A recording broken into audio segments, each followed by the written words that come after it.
Hello everyone. आज का जो हमारा टॉपिक है वो है 14 प्रिंसिपल ऑफ मैनेजमेंट। आज से एक वीडियो सीरीज शुरू हो रही है जिसमें मैं आपको हर एक प्रिंसिपल के बारे में बताऊंगा हर एक वीडियो में। तो समझ लेते हैं पहले कि ये दिया किसने था और क्या रोल था हेनरी फ्योल का। Henry Fayol, also known as the father of modern management theory, gave a new perception of the concept of modern management. Modern management theory के फादर भी बोला जाता है हेनरी फ्योल को।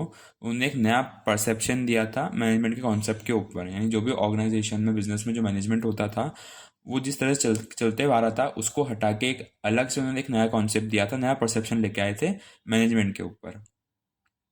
ही introduce a general theory that can be applied to all level of management and every department।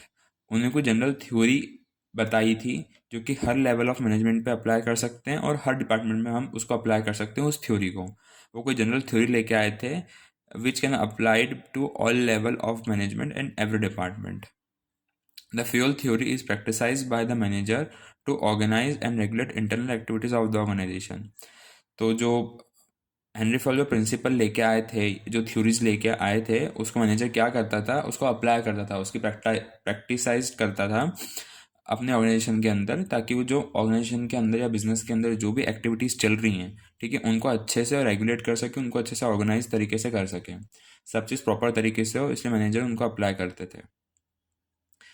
उसका जो concentration था वो मैनेजरियल एफिशिएंसी पे था, यानी जो उसने प्रिंसिपल्स दिए थे, 14 प्रिंसिपल्स दिए थे, वो जो थ्योरी लेके आया था उसका जो मेन कंसंट्रेशन था, फोकस पॉइंट था, वो था मैनेजरियल एफिशिएंसी। इसको कैसे बढ़ाया जाए, इसको फोकस में रखते हुए उसने 14 प्रिंसिपल बनाए थे। तो इसमें हम 4 से 5 बातें कंक्लूड में लेके आ सकते हैं जो कि एग्जाम पॉइंट ऑफ व्यू से बहुत इंपॉर्टेंट है, कि उसको मॉडर्न मैनेजमेंट थ्योरी का फादर कहा जाता था। उसने एक नया परसेप्शन दिया था कॉन्सेप्ट ऑफ मैनेजमेंट को लेके। वो एक थ्योरी लेके आया था जो कि हर लेवल पे और हर डिपार्टमेंट में हम अप्लाई कर सकते हैं।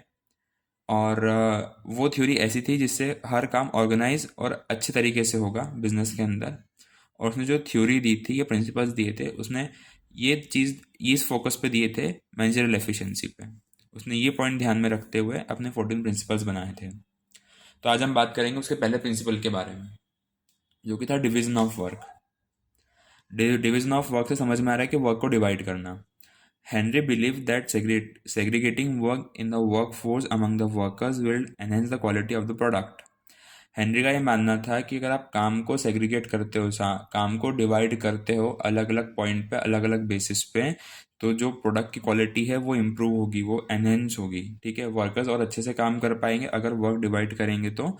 और जो एट द एंड जो हमारा रिजल्ट है कि प्रोडक्ट बनाना, प्रॉफिट कमाना, तो जो प्रोडक्ट है वो बहुत, उसकी क्वालिटी जो रहेगी बहुत अच्छी रहेगी, या जो भी आप सर्विसेज प्रोवाइड करवा रहे हो वो आपकी अच्छी क्वालिटी की रहेगी और बढ़ेगी कंटिन्यूसली उससे।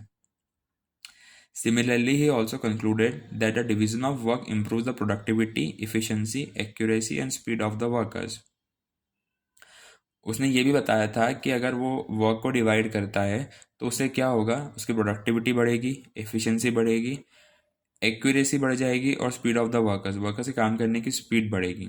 डिवीजन ऑफ वर्क यहाँ पे बेसिकली यही मतलब होता है कि पर्सन को उसके अकॉर्डिंग का वर्क देना, उसमें जितना पोटेंशियल है उसके अकॉर्डिंग। सपोज अगर एक कोई आप मार्केटिंग वाला बंदा लेके आ रहे हो, ठीक है, जिसको मार्केटिंग अच्छे से आती है, बट आप उसको एचआर डिपार्टमेंट में पहुंचा रहे हो, तो मार्केटिंग वाला बंदा एचआर में काम कर ही नहीं पाएगा अच्छे से। सेग्रीगेट करने का मतलब ही ये होता है कि उसको पोटेंशियल के अकॉर्डिंग, उसकी क्वालिफिकेशन के अकॉर्डिंग, किसी न किसी बेस के अकॉर्डिंग जिसमें वो अच्छा है, उसको उस डिपार्टमेंट में भेजना, उसको वो वाला वर्क करवाना जो वो अच्छे से कर सकता है। This principle is appropriate for both managerial as well as technical work level. ये वाला जो प्रिंसिपल था डिवीजन ऑफ वर्क, ये दोनों जो कि मैनेजरियल वर्क होता है उसमें भी एप्लीकेबल है, अप्रोप्रिएट सूट करेगा, कोई दिक्कत नहीं आएगी। As well as technical work होता है उसमें भी ये चीज़ एप्लीकेबल रहेगी, डिवीजन ऑफ वर्क। इसमें उसने क्या दिया था, work is divided into small task और जॉब। काम को छोटे छोटे टास्क में डिवाइड करो, या जो भी जॉब है आपको उसकी छोटे छोटे टास्क में उसको डिवाइड करो। अ train specialist A trained specialist who is competent is required to perform each job। वही चीज़ मैंने बताई थी कि जो ट्रेन स्पेशलिस्ट है वो उस पर्टिकुलर जॉब करेगा तो अच्छा ही करेगा। दिस लीड टू स्पेशलाइजेशन, यानी वो स्पेशलाइजेशन मतलब होता है ना कि अपन स्ट्रीम चूज करते हैं, मार्केटिंग, एचआर वगैरह, ठीक है। तो वैसे स्पेशलाइजेशन यहाँ पे भी होता है कि जो वर्क, जो पर्सन जिस चीज़ में स्पेशलाइज है उसको वाला वर्क दो। The intent of division of work is to produce better work for the same effort. इसका जो इंटेंशन था डिवीजन ऑफ वर्क, जो प्रिंसिपल्स का इंटेंशन ये था कि सेम एफर्ट में जो हम काम जिस तरीके से कर रहे हैं उतना ही एफर्ट लगा के हम काम को और अच्छा कैसे कर सकते हैं, हम कैसा बेटर प्रोड्यूस कर सकते हैं क्वालिटी में।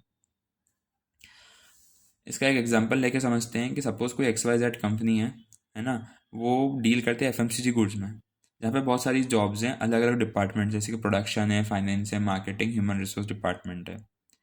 और उनको एक काम करने के लिए अलग अलग बंदे चाहिए, इनको काम करने के लिए बंदे चाहिए। तो अब डिवीजन ऑफ वर्क के अकॉर्डिंग क्या होगा कि जिस जिस पर्सन में, जिस इंडिविजुअल में जितना पोटेंशियल होगा, जिस डिपार्टमेंट को लेके वो इंटरेस्ट होगा, स्पेशलिस्ट होगा, उसको वो वाला वर्क दिया जाएगा। The work in each of these departments is assigned to the employees in accordance to their potential, so the work can perform in best possible way। जो वर्क है वो बेस्ट पॉसिबल वे में हो पाएगा अगर उनके अकॉर्डिंग, उनके potential के अकॉर्डिंग उनको काम दिया जाए तो। At the same time all department collectively try to achieve desired goals for the organisation as a whole. और हर एक को अपन डिवाइड करेंगे अकॉर्डिंग, मार्केटिंग, सेल्स, इन सबको पोटेंशियल के अकॉर्डिंग डिवाइड करेंगे, तो एट द सेम टाइम जो डिपार्टमेंट है वो कलेक्टिवली वर्क करेंगे एक गोल को अचीव करने में। तो at then organisation as a whole work करेगी, प्रोडक्टिव वर्क करेगी। हम डिवाइड करते हैं उनको उनके पोटेंशियल के अकॉर्डिंग। अगर हम डिवीजन ऑफ वर्क अप्लाई करते हैं तो उसके क्या इफेक्ट्स होंगे, तो स्पेशलाइजेशन को लीड करेगा, ठीक है, एफिशिएंसी, इफेक्टिवनेस बढ़ेगी। ये इंश्योर मतलब सुनिश्चित करना, अच्छे से देखना कि जो रिसोर्सेज होती हैं, जो अपने रिसोर्सेज उनका ऑप्टिमम यूटिलाइजेशन हो रहा है कि नहीं हो रहा है, तो वो इंश्योर करता है। डिवीजन ऑफ वर्क करेगा तो ऑब्वियसली जो रिसोर्सेज हैं वो कम कम चीज़ों में अच्छा और क्वांटिटी भी ज़्यादा बन पाएगी। फिर reduces the need of supervision. Obviously जो अगर जिस भी वर्क में अच्छा है तो उनको सुपरवाइज करने की ज़रूरत नहीं पड़ेगी। हाँ, देखने की ज़रूरत पड़ सकती है, बट आपको पूरी नज़र गड़ा के नहीं रखनी पड़ेगी क्योंकि वो उनको ऑलरेडी वाला काम आता है।